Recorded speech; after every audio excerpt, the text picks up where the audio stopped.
Здравейте на всички!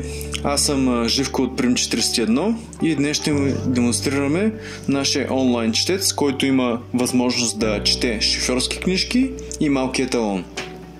Тази система може да я използвате във вашата като част от вашата застрахователна система или друг тип подобна система, като има възможност да се използва и като програмен интерфейс API.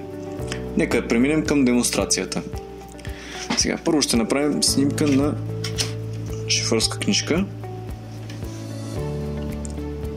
Правим снимката. Натискаме OK. Зарежда се. Данните се показват.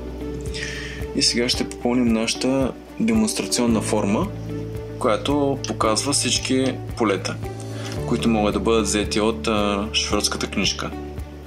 Единственото, което ще се вижда, тъй като за да запазим конфиденциалност на документите, ще се вижда само дата на валидност. Друго всичко ще бъде замъглено. Сега натискаме изпрати. Данните са попълнени и това, което се вижда, е дата на валидност. Сега, нека преминем към следващия документ, който ще прочетем. Друга шофьорска книжка. Правим снимка.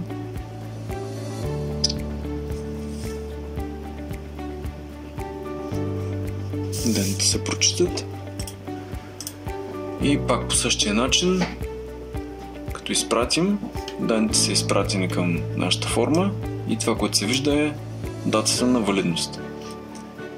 Ще завършим нашата демонстрация с прочитане на малкия талон. Пак ще си направим снимка на документа.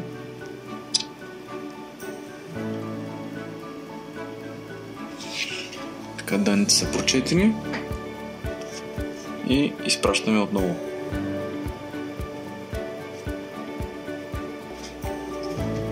Може да се види, че данните са прочетени успешно и изпратени.